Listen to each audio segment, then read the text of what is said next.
So now we would like to start the workshop part.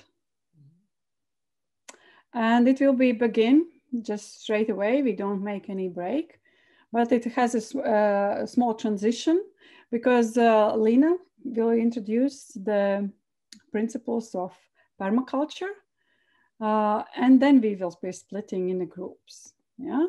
So after Lina, all of the workshop leaders are asked to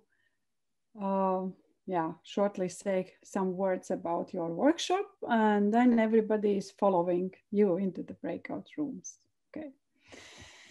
Okay, so Lina. Hello again, everyone. Hope you had a nice lunch break.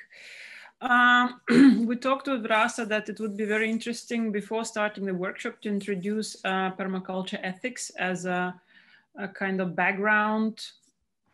Everybody hears me? Everybody sees yes. things? Just to make sure. Okay. To give a kind of a frame with the permaculture ethics, free ethics that the permaculture system uses for any project that you do, or it's more like a philosophy from ground up.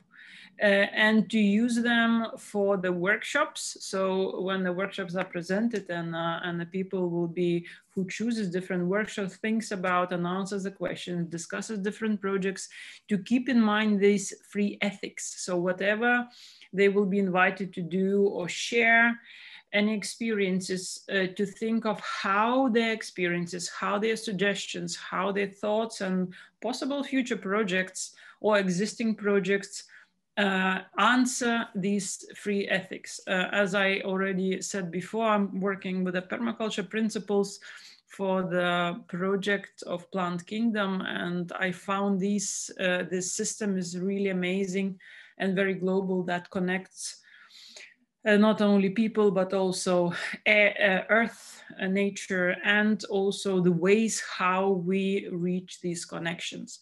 So free permaculture ethics are earth care, people or society care, and a careful process.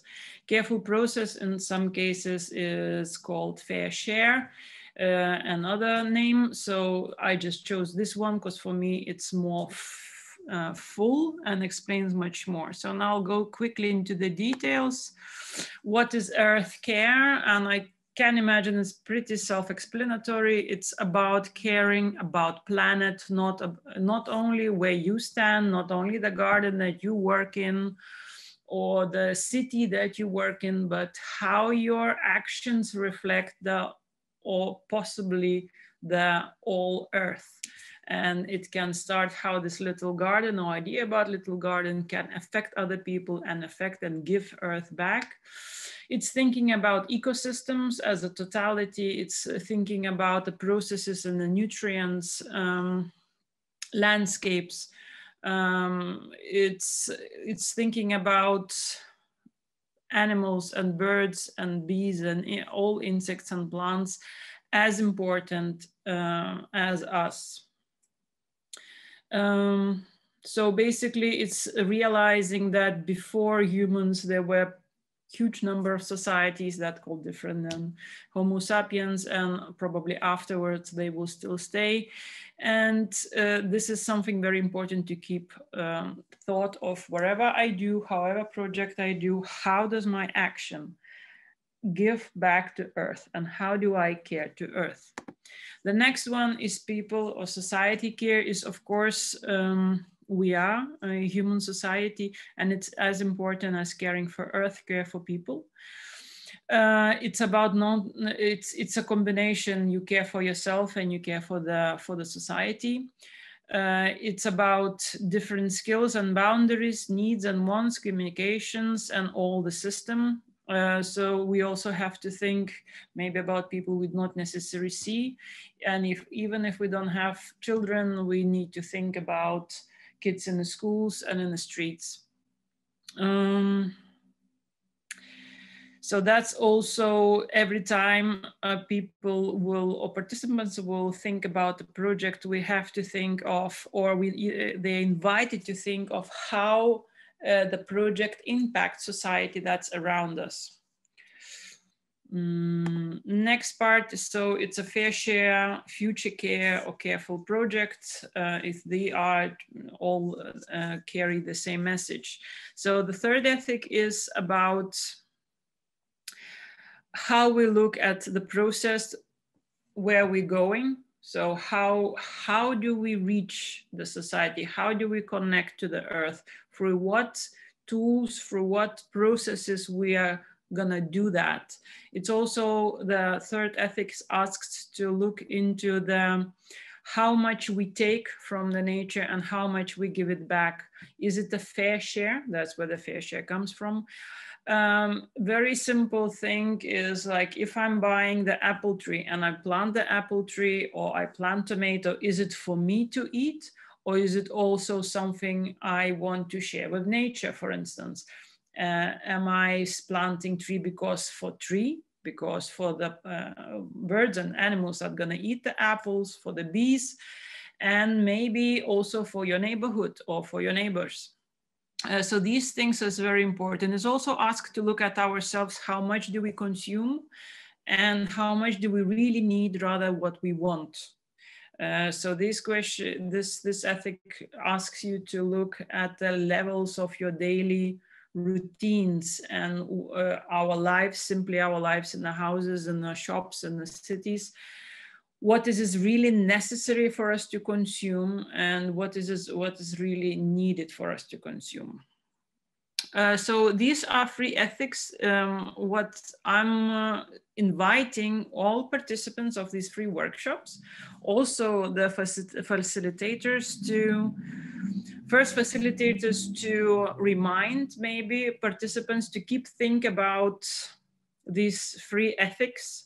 My personal suggestions, try as much as possible to answer all these 3 ethics in one go. I know it can be difficult, and maybe not everybody's used to the thinking like that, but try at least to see if there is a possibility, if it would be interesting, and how it would look your project if it would answer to all the 3 ethics.